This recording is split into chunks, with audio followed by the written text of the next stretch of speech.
Oil prices are falling further still after peaking recently due to the crisis in Ukraine. The problem is petrol prices here in Europe are still sky high. Let's start with the price of Brent Crude, a key oil benchmark. Between the 1st of February and the 16th of March, the price leapt 10%. That's ignoring the brief jump close to $140 last week, which quickly unwound. So 10% for oil, what about for petrol? In the same time period here in Germany, petrol jumped nearly 27%. Petrol rocketed when the oil price went up. Now the oil price is falling. The discount seems to be taking its sweet time getting through to petrol customers. Joining us now is Thomas O'Donnell, who's an energy expert and lecturer at the Hertie School of Governance. Tom, thank you very much for joining us. Why the discrepancy in oil and petrol prices in Europe? Is it merely a delay from pipe to pump, or are the petrol companies taking profit?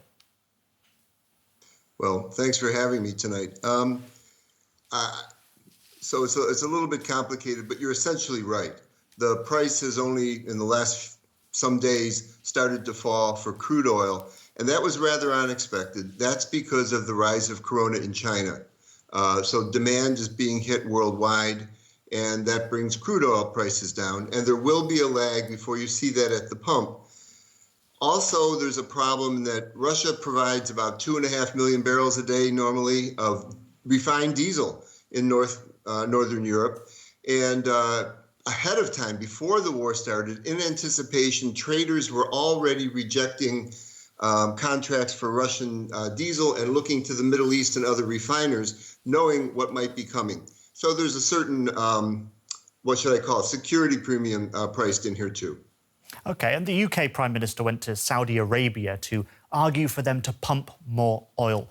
But how likely is that, considering that, of course, oil-producing nations profit when prices are high? Yes, of course. Well, you know, it's also not in the Saudis' interest to let the prices go too high because somebody else will take the market and things get out of hand and they have problems. So I will say that the UAE also refused, together with the Saudi Arabia, to talk to Mr. Biden on this topic, but the UAE has since changed its mind and they will pump. I don't think there's much doubt that when it is needed, the Saudis will pump more, as long as they don't see that pumping more will depress prices. That's what they worry about, if they start pumping and the prices go low. So I think they will come along. They're making a political point as well as being cautious. Well, you briefly touched on China as a possible reason for the fact that the oil price has gone back below $100 a barrel, despite the ongoing war in Ukraine, which fueled a price spike recently. Is that the only reason? Is this such an important consumer of oil and, in the end, petroleum, that's the key player we should be looking out for here as we look to the future and see where prices are going?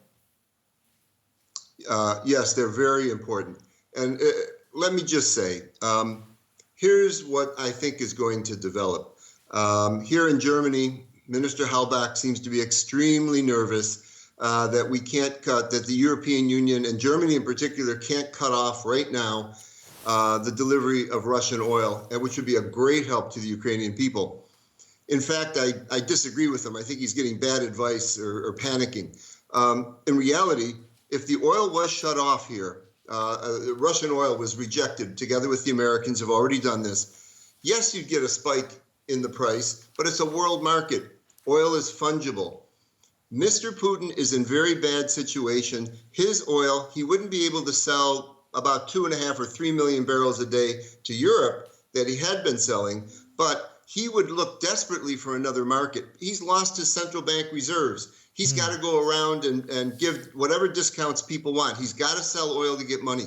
So you mentioned China. He immediately will go to China and sell it at a nice discount. The Chinese will like this, but that oil will be on the market. In fact, there is a deal announced just today between Russia and India, the exact same deal, that India will take discounted Russian oil.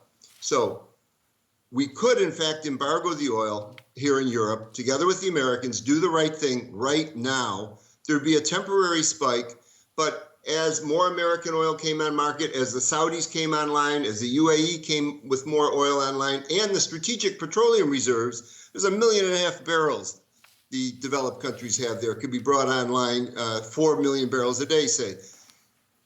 as Russian oil went out, it wouldn't be completely cut off. He'd be making a lot less money, and we would accomplish what we want to accomplish to help the Ukrainians. All right, Thomas O'Donnell, thank you very much for your insights there. That was very interesting hearing all of that. Great. Anytime.